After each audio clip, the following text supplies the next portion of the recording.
Hello and welcome to my channel, or welcome back to my channel. My name is Jay and this is a web of classic tales. If you're enjoying the videos, please like, subscribe and share. If you want notifications every single time a new video is uploaded, please click on the little bell icon. Today we will continue reading Jane Austen's Northanger Abbey.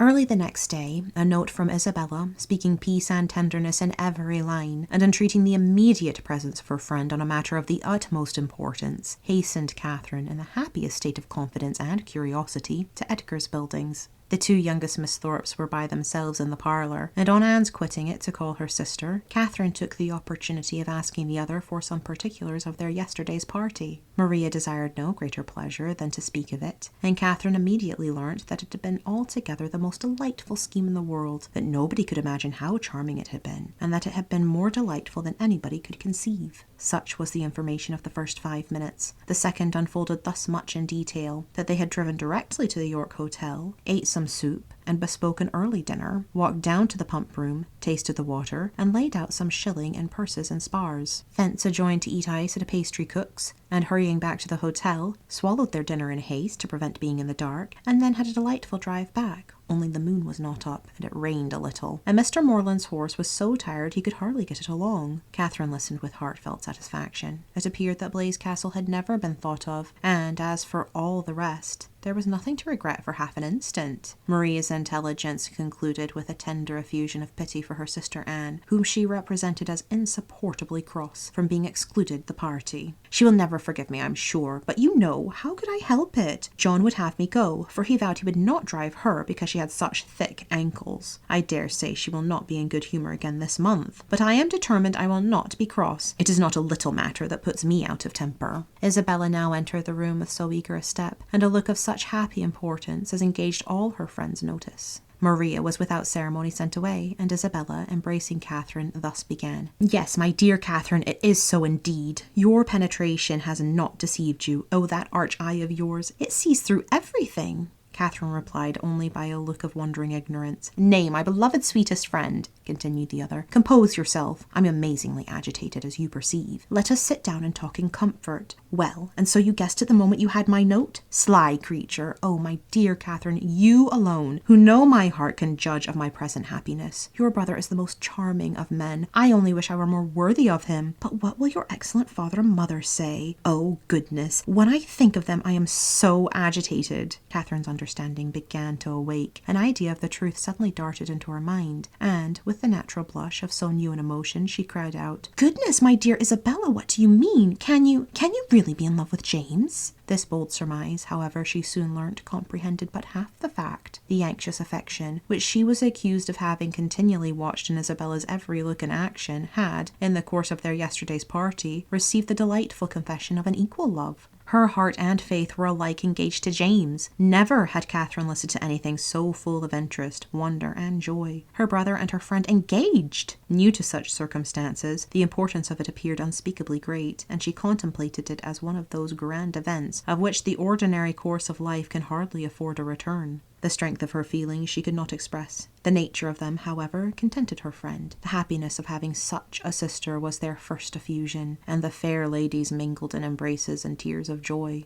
Delighting, however, as Catherine sincerely did in the prospect of the connection, it must be acknowledged that Isabella far surpassed her in tender anticipations. "You will be so infinitely dearer to me, my Catherine, than either Anne or Maria. I feel that I shall be so much more attached to my dear Morland's family than to my own." This was a pitch of friendship beyond Catherine. "You are so like your dear brother," continued Isabella, "that I quite doted on you the first moment I saw you. But so it always is with me. The first moment settles everything. The very first day that Morland came to us last Christmas, the very first moment I beheld him, my heart was irrecoverably gone. I remember I wore my yellow gown, with my hair done up in braids. And when I came into the drawing-room, and John introduced him, I thought I never saw anybody so handsome before." Here Catherine secretly acknowledged the power of love, for, though exceedingly fond of her brother, and partial to all his endowments, she had never in her life thought him handsome. I remember, too, Miss Andrews drank tea with us that evening and wore her puce-coloured sarcenet, and she looked so heavenly that I thought your brother must certainly fall in love with her. I could not sleep a wink all night for thinking of it. Oh, Catherine, the many sleepless nights I have had on your brother's account. I would not have you suffer half what I have done. I am grown wretchedly thin, I know, but I will not pain you by describing my anxiety. You have seen enough of it. I feel that I have betrayed myself perpetually, so unguarded in speaking of my partiality for the church, but my secret I was always sure would be safe with you.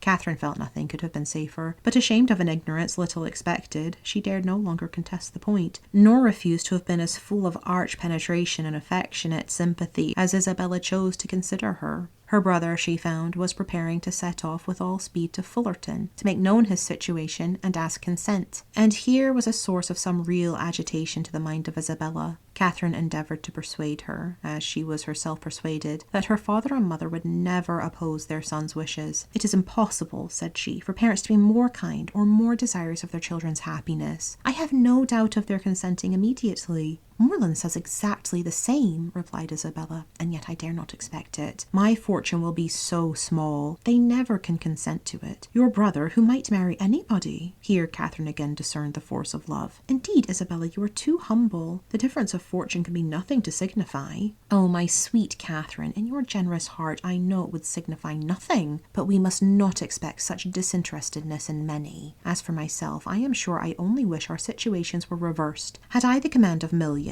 were I mistress of the whole world, your brother would be my only choice. This charming sentiment, recommended as much by sense as novelty, gave Catherine a most pleasing remembrance of all the heroines of her acquaintance, and she thought her friend never looked more lovely than in uttering the grand idea. I am sure they will consent, was her frequent declaration. I am sure they will be delighted with you. For my own part, said Isabella, my wishes are so moderate that the smallest income in nature would be enough for me. Where people are really attached, poverty itself is wealth. Grandeur I detest. I would not settle in London for the universe. A cottage in some retired village would be ecstasy. There are some charming little villas about Richmond. Richmond! Cried Catherine. You must settle near Fullerton. You must be near us. I am sure I shall be miserable if we do not. If I can but be near you, I shall be satisfied. But this is idle talking. I will not allow myself to think of such things till we have your father's answer. Moreland says that by sending it tonight to Salisbury, we may have it tomorrow.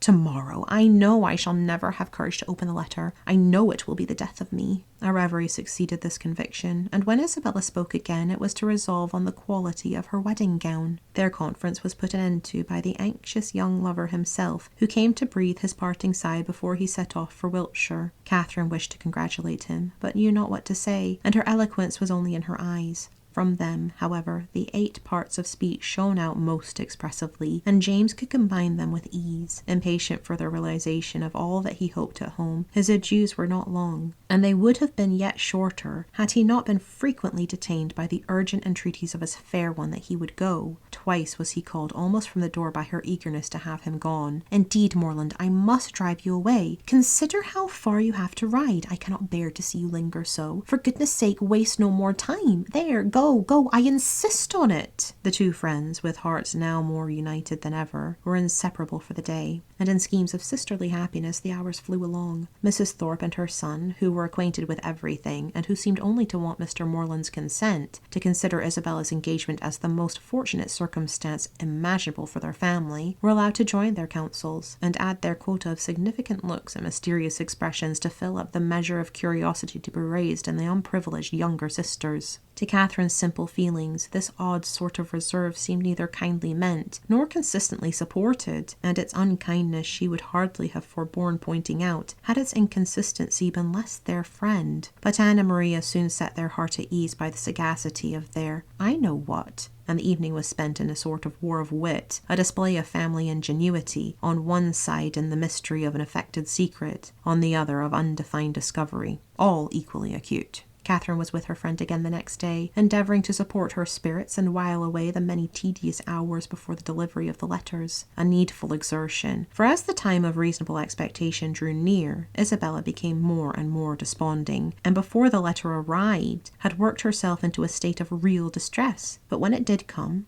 where could distress be found? I have had no difficulty in gaining the consent of my kind parents, and am promised that everything in their power shall be done to forward my happiness," were the first 3 lines, and in one moment all was joyful security. The brightest glow was instantly spread over Isabella's features. All care and anxiety seemed removed. Her spirits became almost too high for control, and she called herself without scruple the happiest of mortals.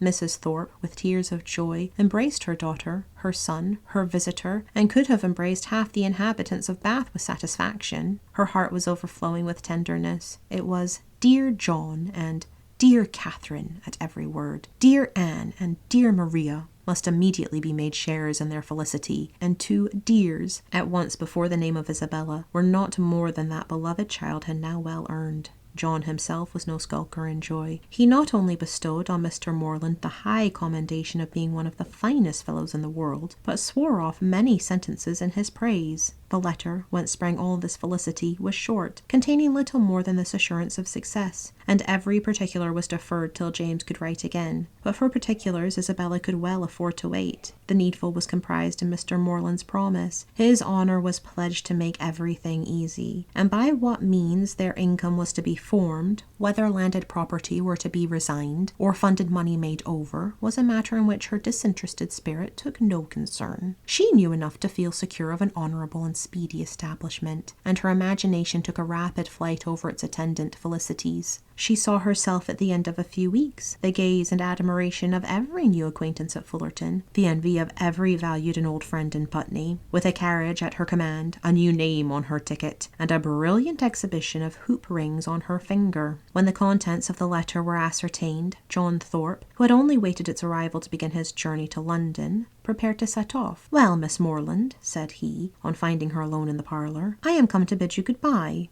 Catherine wished him a good journey. Without appearing to hear her, he walked to the window, fidgeted about, hummed a tune, and seemed wholly self-occupied. "Shall not you be late at Devizes?" said Catherine. He made no answer, but after a minute's silence burst out with, "A famous good thing, this marrying scheme, upon my soul, a clever fancy of Morland's and Bell's. What do you think of it, Miss Morland? I say it is no bad notion." "I am sure I think it a very good one." "Do you? That's honest, by goodness. I am glad you are no enemy to matrimony, however. Did you ever hear the old song, 'Going to one wedding brings on another'? I say, you will come to Belle's wedding, I hope." "Yes, I have promised your sister to be with her, if possible." "And then you know," twisting himself about and forcing a foolish laugh. "I say then you know. We may try the truth of this same old song." "May we? But I never sing." "Well, I wish you a good journey. I dine with Miss Tilney today, and must now be going home." "Nay, but there is no such confounded hurry. Who knows when we may be together again? Not that I shall be down again by the end of a fortnight, and a devilish long fortnight it will appear to me." "Then why do you stay away so long?" replied Catherine, finding that he waited for an answer. "That is kind of you, however, kind and good-natured. I shall not forget it in a hurry. But you have more good nature and all that than anybody living, I believe. A monstrous deal of good nature. And it is not only good nature, but you have so much of everything. And then you have such... Upon my soul, I do not know anybody like you." "Oh dear, there are a great many people like me, I dare say, only a great deal better. Good morning to you. But I say, Miss Morland, I shall come and pay my respects at Fullerton before 'tis long, if not disagreeable. Pray do. My father and mother will be very glad to see you. And I hope, Miss Morland, you will not be sorry to see me." "Oh dear, not at all. There are very few people I am sorry to see. Company is always cheerful." "That is just my way of thinking. Give me but a little cheerful company. Let me only have the company of the people I love. Let me only be where I like and with whom I like, and the devil take the rest, say I. And I am heartily glad to hear you say the same. But I have a notion, Miss Morland, you and I think pretty much alike upon most matters." "Perhaps we may, but it is more than I ever thought of. And as to most matters, to say the truth, there are not many that I know my own mind about." "By Jove, no more do I. It is not my way to bother my brains with what does not concern me. My notion of things is simple enough. Let me only have the girl I like, say I, with a comfortable house over my head, and what care I for all the rest? Fortune is nothing. I am sure of a good income of my own, and if she had not a penny, why, so much the better. Very true. I think I like you there. If there is a good fortune on one side, there can be no occasion for any on the other, no matter which has it, so that there is enough. I hate the idea of one great fortune looking out for another, and to marry for money I think the wickedest thing in existence. Good day. We shall be very glad to see you at Fullerton whenever it is convenient. And away she went. It was not in the power of all his gallantry to detain her longer. With such news to communicate, and such a visit to prepare for, her departure was not to be delayed by anything in his nature to urge, and she hurried away, leaving him to the undivided consciousness of his own happy address and her explicit encouragement. The agitation which she had herself experienced on first learning her brother's engagement made her expect to raise no inconsiderable emotion in Mr. and Mrs. Allen by the communication of the wonderful event. How great was her disappointment! The important affair, which many words of preparation ushered in, had been foreseen by them both ever since her brother's arrival, and all that they felt on the occasion was comprehended in a wish for the young people's happiness, with a remark, on the gentleman's side, in favour of Isabella's beauty, and on the lady's, of her great good luck. It was to Catherine the most surprising insensibility. The disclosure, however, of the great secret of James going to Fullerton the day before did raise some emotion in Mrs. Allen. She could not listen to that with perfect calmness, but repeatedly regretted the necessity of its concealment, wished she could have seen him before he went, as she should certainly have troubled him with her best regards to his father and mother, and her kind compliments to all the Skinners. Thank you for listening. This has been Jane Austen's Northanger Abbey, Chapter 15. I've been Jay. This has been a Web of Classic Tales. Please like, subscribe, and share. Click the bell icon for notifications. I hope you're having a fantastic day. Have a nice life, and I'll see you next time.